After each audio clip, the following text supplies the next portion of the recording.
college in addition to my full-time job. So this is really just probably one of my big loves in my life is looking at ways for leadership and for group communication and how to make them more effective in our lives. So, let's get on with it. Next slide, Jenny.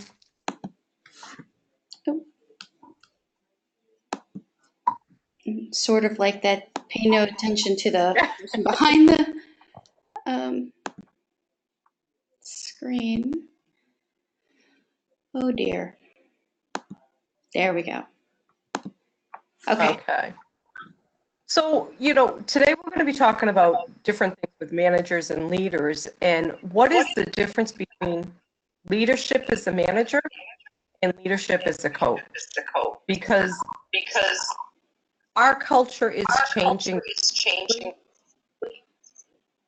and what employees used to want was a manager. They wanted somebody to supervise them.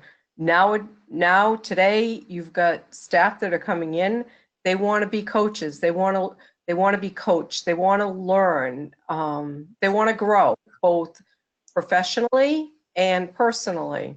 So how do you do this? How do you coach staff to gain these skills and competencies? And how do you develop stronger teams? What does it all mean? And how do you forge partnerships that build teams? So what are some of the key things to do to build those partnerships? Now, if we take a look at some of the key components, I'm going to go through the screens here, and we can have lots of time at the end for questions. But if you have a question, just please, stop me along the line. So what's the role of a coach?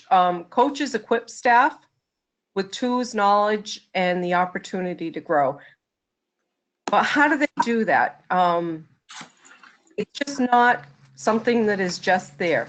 Coaches develop a trust, and they do that through a partnership with the team.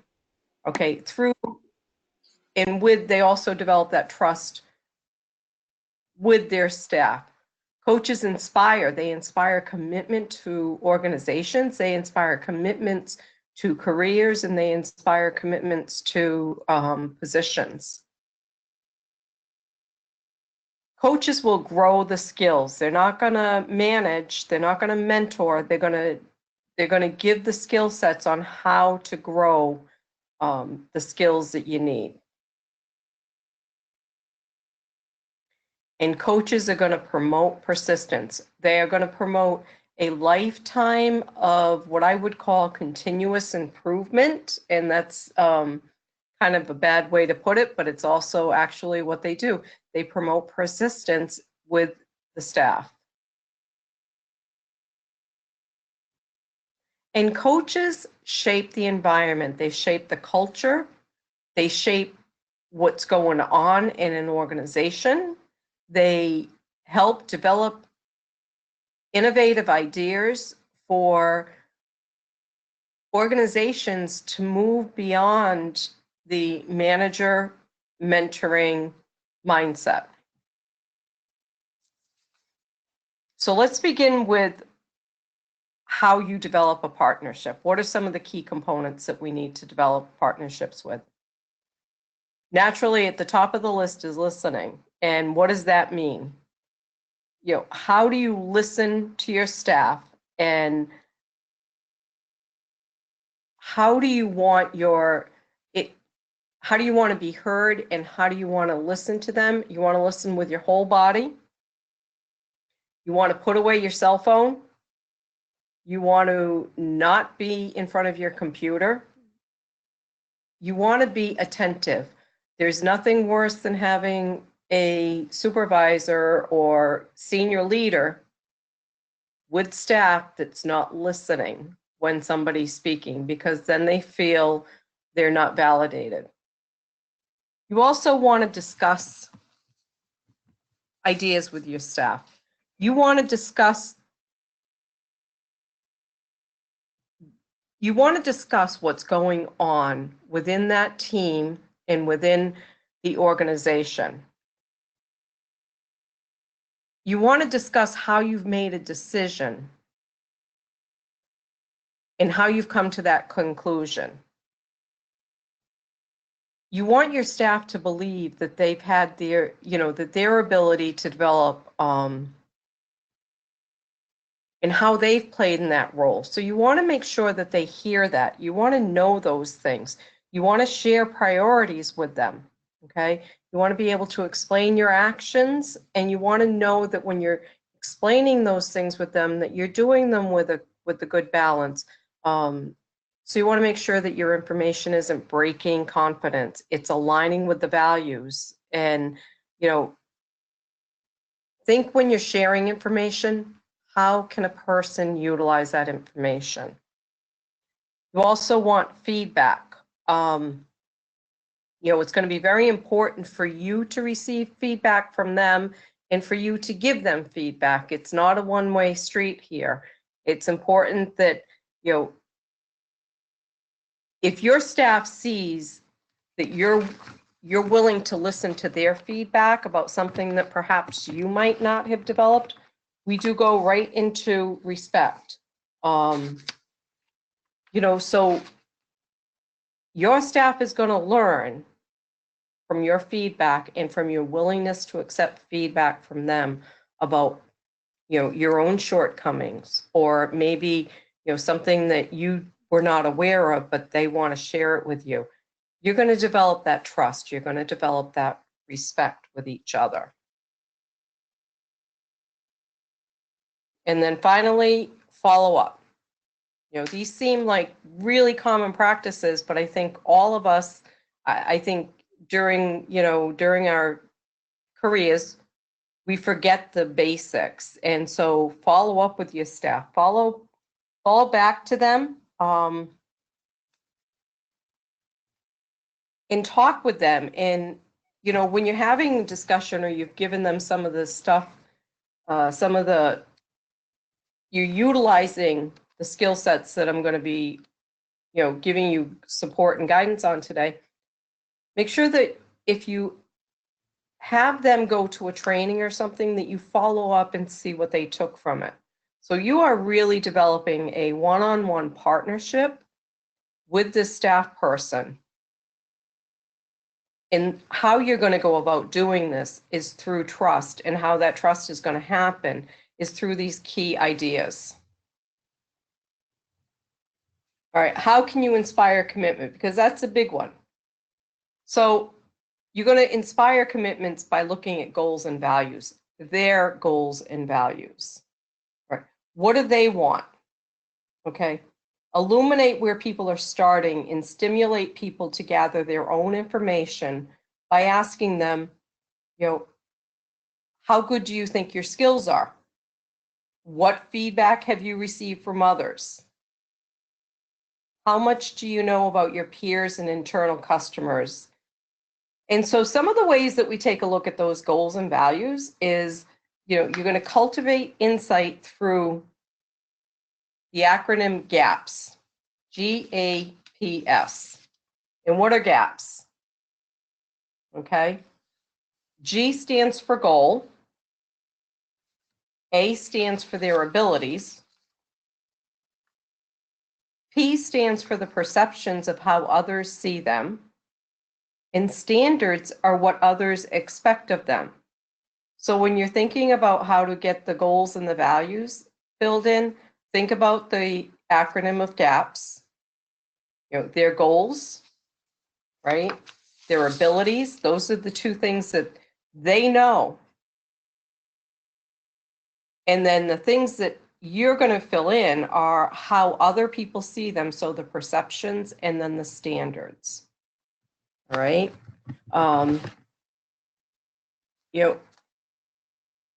Help them create where their abilities are and where they want their goals to be. And this is going to be really important. I'm going to talk about this in a little bit, but about developing, and you hire an employee, you hire somebody to come do some work, right? And so often they apply for the job, you give them the job description, and off they go. But do they have a career path with your organization, or is it a job? Because the way that you're going to inspire commitment is when you sit and you work with a person and understand what they want out of their career. And they're going to be able, their abilities are going to soar. They're going to constantly have goals that they are going to achieve. And the bar is going to be set even higher. So think about those things when you're hiring, when you're looking to hire somebody, or even the staff you might have in place. One of the things you might want to talk about is how you can develop career paths for staff. The other acronym that I want you to think about is, how are you going to develop people? It's an acronym, it's called FIRST. You're going to focus on priorities. You want them to implement something every day. So take a look at what they're doing and what new thing can they implement. Reflect on what happens, seek the feedback and support, and transfer learnings to the next step. So when we're growing skills, what do? How do you grow somebody's skills, right? With, we're not teachers, we are, we're coaches, but a coach is a teacher. And good coaches will identify opportunities in the community.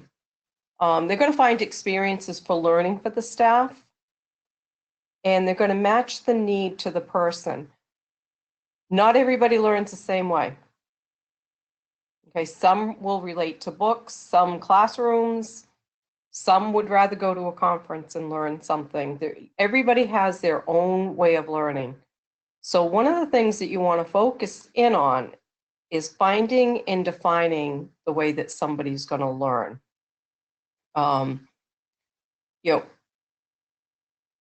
Find out what they really want to go through and the pros and cons of each. And that way you can help develop their skills. And like I said earlier, develop a career path that aligns with your organization's values. That probably is one of the most important things that I can think of that's going to retain your staff. All right, so inspire commitment, right? You develop a career path. You're not going to have somebody looking to go learn something new or advance, because they're going to be on a career path for their own personal and professional advancement. So that is the one thing that I think is really, really important. And all of those things are going to result in success.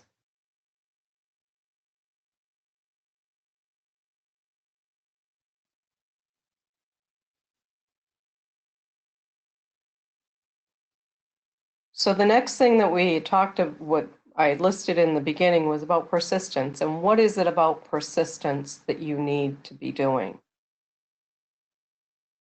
Well, in order to keep persistence going, you need to take a look at somebody's goals and review that career path, not just once, but you want to take a look at that career path as their employment with you grows and goes longer. They might have a career path when they walk in the door, but a year later, they might have changed. They might have found something else that they're really interested in. So it's very important that that career path is written down, but it's also a living document that is changed based on what's learned, based on where they are in the organization. I know one of our staff, who was the admin assistant, the receptionist at the door, ended up being our news director. She didn't really have that career path when she walked in the door, but as she was within the institution, she began to look at all the different things that she wanted most. And so she went from being the receptionist to being the host in the morning, the online host. And then finally she was the editor and the managing editor and director of the newsroom. So think about that when you're developing it, and that will allow for a staff, your staff to have goals. Set realistic expectations for their progress. You have a new underwriter come in, don't set them with a goal that's going to be, 300, 300% more than somebody else had in a prior year because they say that they're really good. Set your expectations where they need to be to allow for that person to develop. As a professor at the college, I always set my expectations to a level where I think every student, if they get a C, they're doing really, really well. And they should be proud of that C and go home. And if their parents say anything, they should let them know that their professor said a C is really good because a C is average. But we've become the society where we expect the A plus, where we want that, I think it's almost measured on a 5.0 scale now. Set expectations where a person is going to be able to develop their confidence along the way. Set expectations where they're going to be able to grow into the position, but also remember that those expectations, that bar constantly will need to be changed because as a person grows, that bar, they reach that bar, you're going to want to move it up. Encourage the staff to push through their comfort zone, all right, with new opportunities and new behaviors. If somebody gets comfortable, and there are people that are going to be in that kind of a position where that comfort level is exactly what they want and that they don't want anymore. But you're going to have staff that you might have to pull them out a little bit too and say, oops, I think we're going to move over to this. And then let them offer you their thoughts on it and make them part of the decision making and of the process. So you want to encourage them to get through that comfort zone. And I've had assistants in my career who are very happy being an assistant, but I always wanted to give them a little bit more and teach them. And so make it easy for them, but allow them the time to get comfortable with what I was teaching them. So they also gained confidence in their new skill set. And they did go beyond their comfort zone in that way. Find ways for them to apply their skills, right? So if they attended a seminar and they want to come back and present, let them present to the team. Help them develop a PowerPoint, help them develop their public speaking voice, help them find their voice. Okay, so let them apply those skills to their work day. Let them bring it there.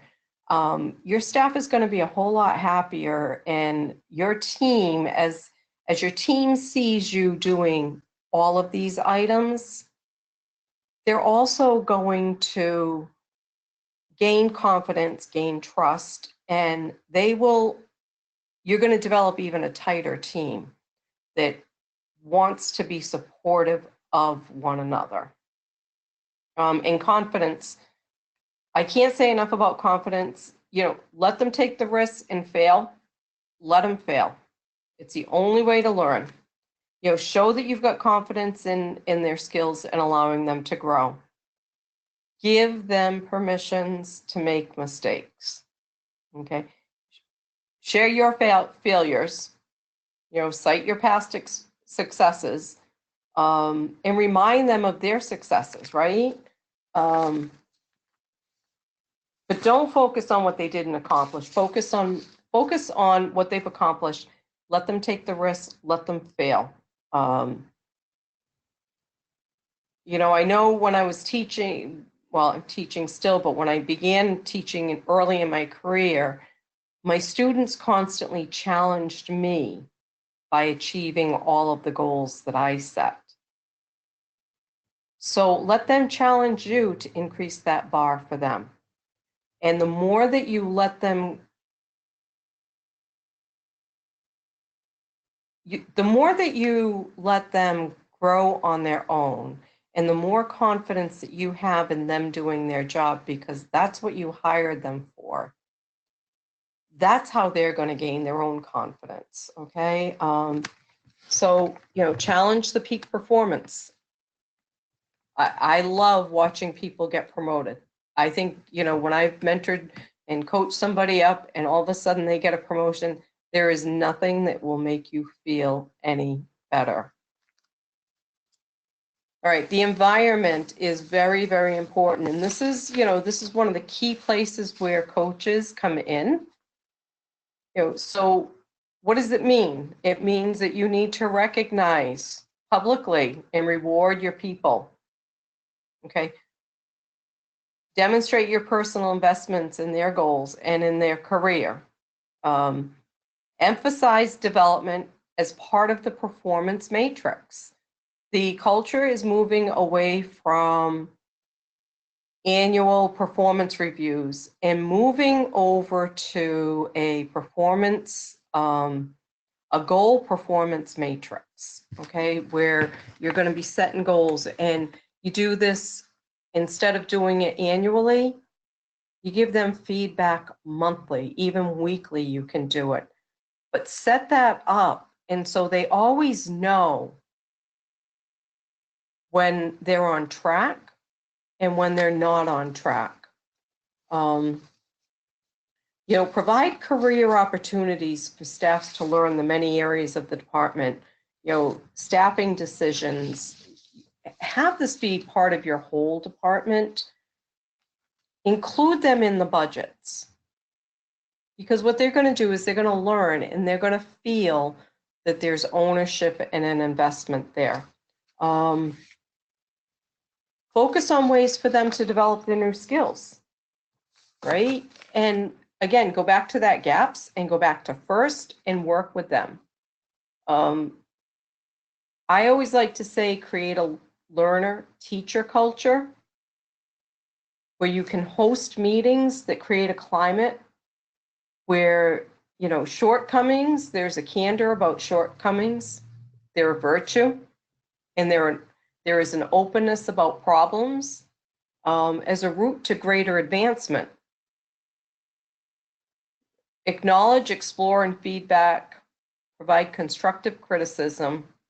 And I always like to say, use the I and you statements. So I statements are for how you feel, and you is only used when you would like to say praise.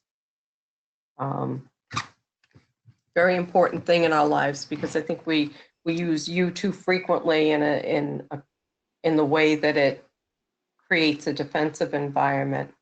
Talk about the how and the why. That people can understand and what goes into building a decision. And probably the most important thing is to be a trendsetter. Influence your organization's culture and systems to change from the manager to coach, because what does a manager do? And what is the difference between management and coach?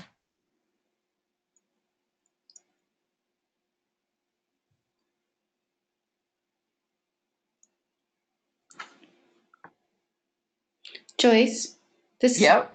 I thought before we move forward, I was wondering, maybe the others might want to know, are there tools that you use when you're developing and strengthening and guiding your employees or mentees?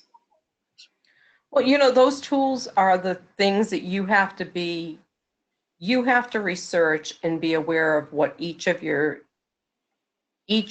staff will need. And that calls for being aware of your staff. Like I said, I had an assistant who was very, very comfortable in their position, but I also wanted to bring him a little bit further along into a different place, and he was comfortable with the software that we're using, and we're in the process. I wanted to get new software, but that also meant that he had to be willing to change, and he wasn't somebody who liked to change very easily. So before I did that, I sat with him for a long time and we explored the software together. And then I let him go off on his own because he's also a really good learner. So his best way to learn was to learn on his own. But he knew what he needed to do. So he knew he needed to have the research. So when you're coaching and trying to develop those skills, the best thing that you can do is know the person that you're coaching. And that begins in the beginning to get that trust. I'm not sure if I answered it good enough, Jenny, but it's kind of like one of those innate things that you need to be able to do with people Sure. in order to know what skills they need and then be willing to do the work, do the research, find the conferences, find the classes, find the books that they might need. But you also want to allow for them, one of the big things with coaching is you want to allow them that creative place to go to discover these things on their own.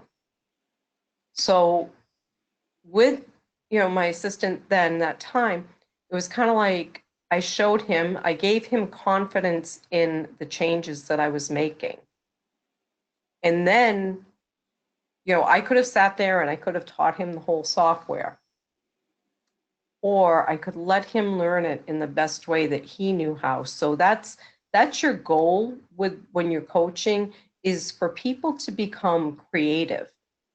Because then you've got this creative mindset and the people are not being suppressed. And then they're going to come to you with these ideas and they're going to say, you know what, I was working on that and I'm wondering if we could do this. And they're going to be willing to explore the changes that need to be made on their own and give you input. And who better to give input than the person that's working with it? And I think, you're giving them the tools to be confident in their own skills and their own skin, which leads them to be happier in work. Do you find that? I do find that. I find that when you give them the confidence to begin with in your decision by making them be part of that decision, be part of the whys and the hows. So you're not just making a decision in a silo, you're making them become part of that decision. Look, we need to have new software. What are your thoughts on this and where would you like to see it? And you let that simmer for a while and you let them bring back ideas. You don't squash those ideas. That's the fastest way to stop innovative ideas within an organization. A lot of managers and I want to say managers, they will say, they'll be very closed and they'll say, yeah, that's a great idea. And then that idea is bound to stop right at that door. It's not going any further. So when somebody comes back to you with an idea, it's very, very important that you listen to their idea and you give them the chance to express it. Then you say, you know what, I want to take a look at that. You go back and you do your own research and then you give them feedback on that idea that does not squash the next idea. Because if you're not going to listen to them, they're not going to come to you with any more ideas. And they're eventually going to take those ideas and go someplace else where there is an openness, which is very, very important within, senior leadership. Yes. And just one last curiosity, and then I'll let you finish with your summary. I'm sorry, but I'm thinking that people, because I've heard this at conferences and stuff, and so I just thought I'd ask this one more thing. So, did you develop over time a sense of who people would be? Do you have sort of an automatic sense of who people are, or do you use tools like Myers-Briggs or the VIA Institute's Strength Finder? Or do you do a little both? That's a great question, Jenny. So I do not use the tools, the Myers-Briggs. I don't use those. I really like to get to know a person, especially when I'm working with them, because then there's that trust piece. I know that the Myers-Briggs and I know that the Institute's, those skill sets, those testing are very, very effective. And they're good for somebody who manages a lot of people or, has a lot of people that report to them, and they want to know all of them. I I don't, I really believe that the best source of getting to know somebody is to get to know them and understand them. And if you're in tune with your staff, you're going to get there pretty quickly. It's about being open and it's about talking to them. It's about listening to them. And it's just something that I've always had the ability to do pretty easy. Um, I had another assistant who every Friday I would stop at this muffin shop that was beautiful and I would bring her in a muffin every Friday. At the end of the day, no matter what I needed done, I was getting it done. But she was also willing to open up with me. And she wanted to learn more and she wanted to get out of her comfort zone. But those are the things that you need to be attentive to with your staff. What do they like? What do they want? What are their values? If you know their values, you can start communicating on a different level. And I think that's really, really important when you're a coach. Probably, we might have probably done ahead of the coaching one, maybe a communication skill set. But even with Myers-Briggs, you can have it, but you still need to really you need to get that personal attention in there. Yes, yeah. I think there's nothing that can replace human interaction. Yes. Yeah. Yeah. And that's the thing. I mean, if you're looking at ways to communicate more effectively with your staff, I highly recommend, taking a comm class, take a communication class at your local college, take one of the seminars. A lot of people, when I went back, because I went back for my master's later in life, and it was people asked me, I have an accounting degree, and my field has always been in the finance management, and why did I go back for a communication degree? I went back for a communication degree because what I found in the business culture, it's the one area which is subpar in almost all businesses. Mm-hmm. For some reason, we didn't pay attention to it. And, what was years ago in the workforce, you had loyal employees who were employed for a lifetime and they were content. Nowadays, your new staff coming in, especially this generation, that they want a career path. They want to know how to develop themselves. Yes, yeah. All right. So, in summary, what's the difference between a coach and a manager? A coach is going to develop their staff. A manager is going to manage them. They are going to tell them what to do. You have somebody doing accounts payable, and they know the finances. They know their job.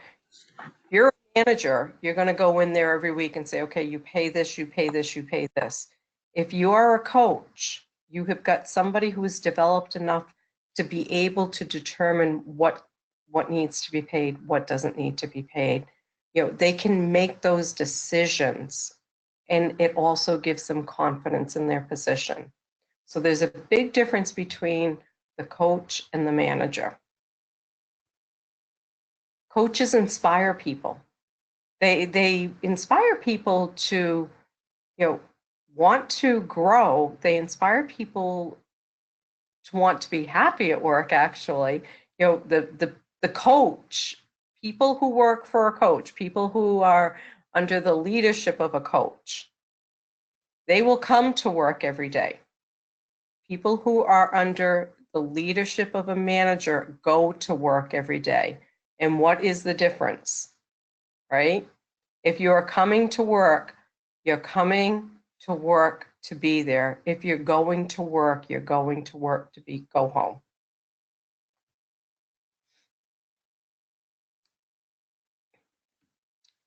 Coaches grow skills, right? Managers limit them, and that's pretty evident with our culture from where we were and where we are today. The jobs of the past where you went into a job and that was your lifetime position is no longer. And coaches promote persistence. Managers want status quo. And what's the difference between that? What is the difference between somebody who promotes persistent and a manager who wants status quo? I'm going to give you an example on, something that happened in my career that I was really, really proud of. Is my assistant, he was accounts receivable, and I taught him how to do collections, and he did, as we went through it, I started more coaching him on collections, giving him, more freedom, but understanding that collections are the same relationship as sales. And so our division constantly had great collections. And when it came time, there was a vendor or a customer who did not, they were way backed up on their payments, and all of a sudden, they owed several divisions, and our division was the first to get that payment. And I was really proud of that, but I was more proud the day that my assistant was promoted to be the manager of the all the divisions, accounts receivable. So, when you're looking at persistence, those are the kinds of things that you want to do. Okay. You also want to shape your environment and think about your culture, think about how you speak, think about how people interact with one another, think about the programs that you could put in place to create more of a coaching mentality within your organization. Some of the key things that I've actually done myself recently is I went through the handbook, and every place in the handbook that had employee was removed and was replaced with either team member, staff. If it said manager, it was replaced with senior leadership. So all of those little things are shaping an environment that defines who your organization is. And it seems small, but when you have employees, and I'm using that phrase in a way because that's what a lot of people term those who work for an organization. When you have employees that are now considered staff, or they're considered team members in the handbook, and it was renamed to be a staff handbook, it changes their feeling of who they are. All right. When they see that they have senior leadership, they understand that they've got leadership as opposed to managers, that somebody is not in there to pull those strings every day and have a puppet. They're in there to lead them and inspire them to go further.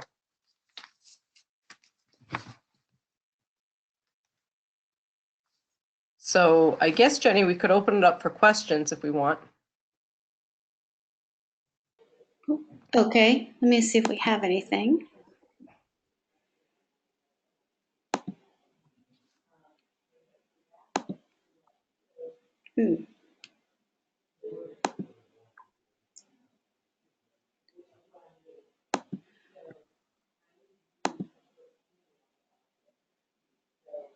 Oh, we do have one person who wanted to know, well, actually, a couple things here. Um, will the slides be made available? Yes, right? You will make them Yes. available? Yes. Okay. And then Kimberly Smith would like to know, can you please repeat what first meant? Okay. Hold on 1 minute. So first, I'll go slowly. Focus on priorities. Okay. Have somebody focus on their priority. And I like to say priority instead of priorities because priority is really singular. So have them focus on priority instead of the little stuff. Have something new be implemented every day. So if they're working on something, have them take a look at it through a different lens. Implement something different every single day. Reflect on what happened. So take a look and reflect with them, right? And so this goes with the seek feedback and support. Reflect on what happens and then seek feedback and support. So if you're the one, for example, as a coach putting this in, you're going to want to focus on your priorities. You're going to want to implement something every day, even if it's something that's just a little bit new for somebody. Take them to task on it and give it to them and ask them to do it. You might be surprised at how much somebody can really do. Reflect on what happened. So reflect on how, things were handled. What was the process? What was the outcome? Look to, so then seek feedback and support. All right. So look to them for feedback and support and do the same thing for them. And then transfer the learning to the next steps. So you're always on a step if you're using first, right? Because you're going up to the next level and they're getting there and you're going to go another step up. So first is focus, implement, reflect, seek, and transfer. Great, thank you. And if you want Joyce to repeat that or have questions about it afterwards, please just email me at info@pmbaonline.org and I will relay that to Joyce. Joyce, we have a couple more questions for you. Okay. Consuela asked, what do you do when they disagree with your rejection, even after explaining of their ideas? Thanks. That's a great one. Have you told them why the idea wouldn't work or suggested for them to take a look at different, I always say look at it through different lenses. What do you do when you've rejected something? First thing I like to do is I want to know why I'm rejecting it internally. So I take a look at myself first and I say, wait a minute, am I rejecting it because the person is putting it forward? Am I rejecting it because it's just not going to work out? But why is it not going to work out? And, then I would also think about, well, what would be the harm in letting somebody try it? But if they're that, they might need to be able to step back and offer them alternatives and say, I really like this idea. Why do you think it's going to be so effective? Or if it's something that you can't implement, I really like the idea. I think that this is great. Let's take a look at it and have them get to the point where they draw the conclusion that it's not going to work. Remember, being a coach is all about getting that person to be creative with their thinking. And so they've got to remember, they've got to see for themselves and do that exploration about why it won't work. So let them, say, look, this is what we've got for dollars. I mean, if you had a more specific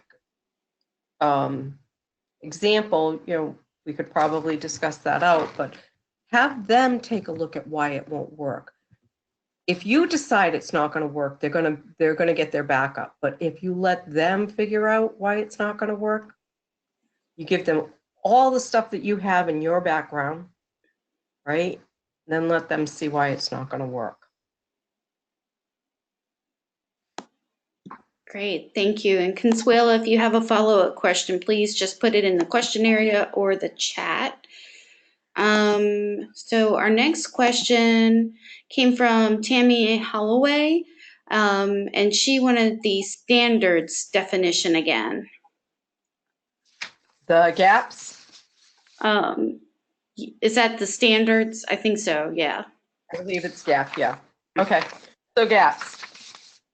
Gap is about, gaps is goals, abilities, perceptions, and standards. And when you're looking at this, what you want to remember is that the person knows their goals and they know their abilities. What the person doesn't know is they don't know their perceptions of how others see them, and they don't know the standards, what others expect of them. And it's very similar to, if, I don't know, I might be a little bit technical here, but in communication, we have the Johari window, where we have this place where what we know about ourselves, what we don't know about ourselves, what others know about ourselves, and what's hidden from both others and ourselves.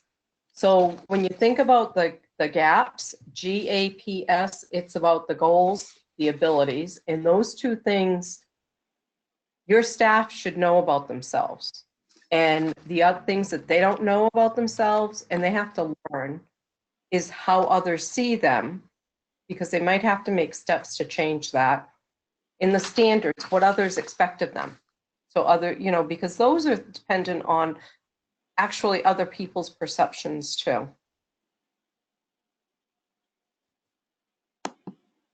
That's great. Oh, and Tammy said thank you. Thank you, Tammy.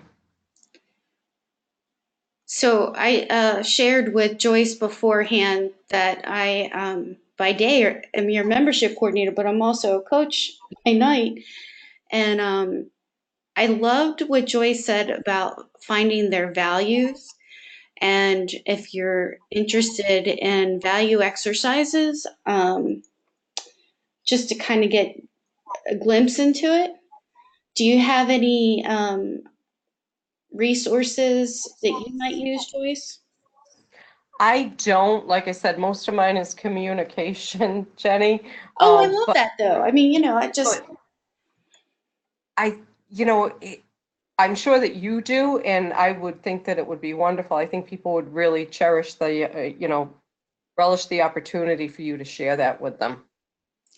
I just think there's a wonderful book that if you're interested in kind of growing your coaching a little more, it's called Coactive Coaching. And it's basically seeing people as a whole and learning how to meet them where they are and how to coach them to move forward. And they actually have a toolkit online that you can get a value exercise from. So again, that's Coactive Coaching. Nice. The book that I used today, I like it a lot. Yes. And it's actually at the back of the PowerPoint, Leader is Coach. And you're going to get mostly everything that I shared today from Leader is Coach. One of the, if you want to develop your own listening skills, one of my favorite books about listening, and it's a very easy read, it's by Carrie Jackson, and it's called The Ability to Listen, the Courage to Hear. Oh. It really is about the listening skills and how to develop them. I don't want to turn anybody off. She was a minister, I believe. So it was, she also offers a lot of insight about listening to people. But the book itself it's my Bible, really, and it's something that I loaned out recently and I haven't received it back. But so to replace that, I went right away online and I downloaded it off of Amazon Prime so that I have the book. It's a great book. Highly, highly recommend it. Can you say that one more time? The name of it? So it's by Carrie Jackson, Cari Jackson. The ability to listen, the courage to hear. And she really focuses in on, hearing, listening is very, very active. I just want to make sure I get that name right. So if you bear with me, I'm going to pull it up. But that's probably one of my favorite resources. I do have a lot of books here, but they are mostly, a lot of them are textbooks that I've used through the years.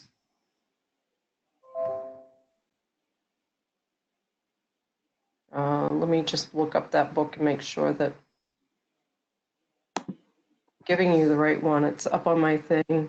It is. Here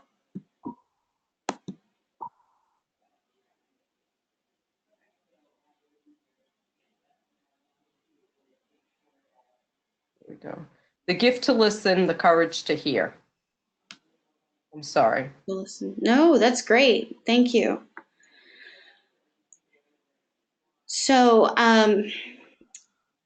the reason I'm also keeping us going just a little bit longer, or to try to keep the conversation, is we want to make sure that we meet the requirements for CPEs and PDCs and the length of time that we stayed together. So I want to open it up just one more time. Does anybody else have any other questions, or maybe even want to share a resource that you used? Do you already coach? Or is this something new for you?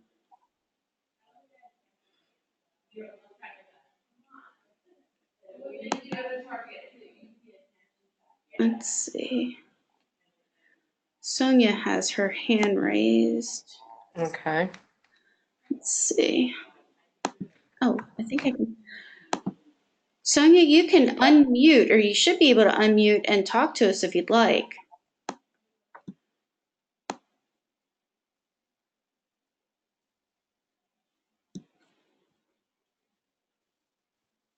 Can she hear us? I'm hoping.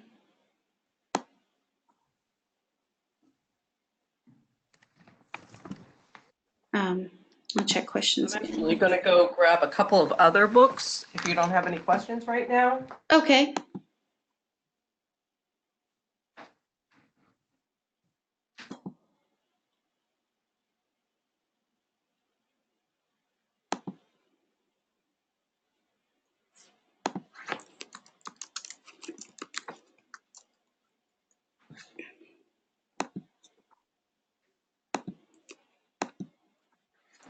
So Jenny, I have a couple more books that I really enjoy. Leadership Embodiment, How the Way We Sit and Stand Can Change the Way We Think and Speak. Say that one more time. Which one? Leadership Embodiment. Leadership Embodiment. Okay. And then Leadership Communication as Citizenship.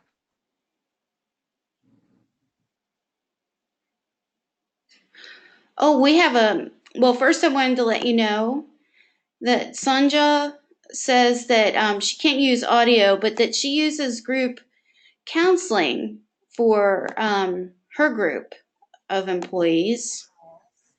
And then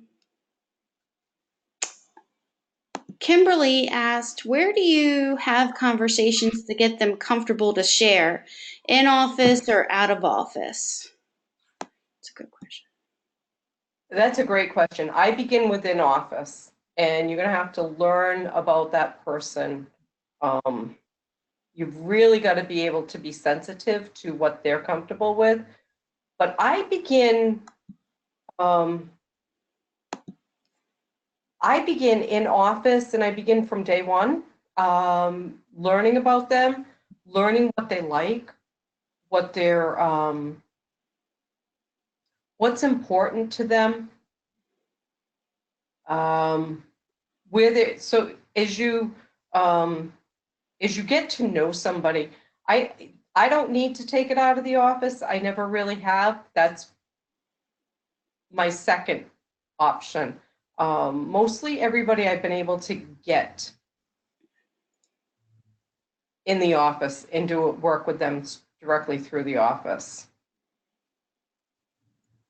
Okay, great. And Sonja just wanted to say that her audio isn't working, but she uses group counseling strategies and skills as a way to teach new managers. Oh, that's nice. Yeah. Have you used anything like that, Joyce? I have a lot. So I've been fortunate because with my teaching, what I use with group is I have a skill set in my background where I know like what's important when you're trying to develop a group is to get them working together. So maybe developing volunteer, offsite volunteer opportunities for groups. If you have two people who aren't getting along, you're going to utilize that same thing and put them into that volunteer position together. Um, I do a lot of teaching. One of my favorite courses to teach is group communication, and some of the skills that I utilize in that, I have a whole my curriculum is to teach them how to effectively communicate both within. So they have these small groups where they're looking at different ways to develop a fundraiser and who's going to get the money and how we're going to assess it and how we're going to market it. So you got 4 small groups. Then those 4 small groups actually have to develop a fundraiser. So I take a lot of those skills and I bring them in when I'm dealing with the teams and how to get them to work together. It's it is important for them to develop that bonding, and it's important for them to, so when you have that volunteer off-site opportunity, it gives them, they get to learn and know each other in a different way. And they begin to have a whole different, if you've got two that are not getting along or there's competition, they begin to have a whole different understanding of that person. That's great. Thank you. Well, we hit our 4 o'clock mark, and I can't thank you, Joyce, enough for your time today. And for all the attendees, thank you so much for being here. Yes, thank you. I appreciate everybody who came, and thank you for your time. And I hope that there was something that you could take from the. I'm sure. I'm sure they will. And I'll be sending out a survey to everybody to glean some of the information from you to see how it went for you. And please don't forget, if you want PDC or CPE credits, to please email me at info@pmbaonline.org. Have a great day, everyone. Thank you, Jenny. I appreciate your time today. Thank you, Joyce. Thank you, everyone, for attending.